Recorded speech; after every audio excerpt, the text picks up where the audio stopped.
So you'll remember that we are currently renovating our museum, but you'll also notice I'm not wearing a hard hat. That's because the museum is now entirely walkable, but we don't have a lot of our graphics up. We're still working on that. That will be done by the end of the year. So how do you figure out what things are?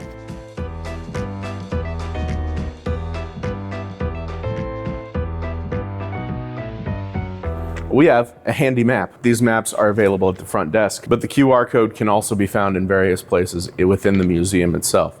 So if you forget to pick one up at the front desk, that's okay. These things are posted everywhere. So if you scan this QR code here, I'm just gonna scan that.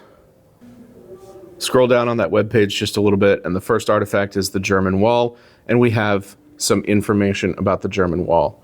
We have number 2, the RD-107 engine, and as we keep going, we have the SpaceX Merlin engine, and it goes through many of the artifacts that we have on display and gives you some information about those artifacts. We're waiting on some graphics all over the museum. Those will be done by the end of 2024, but the museum is entirely walkable right now, so come see us.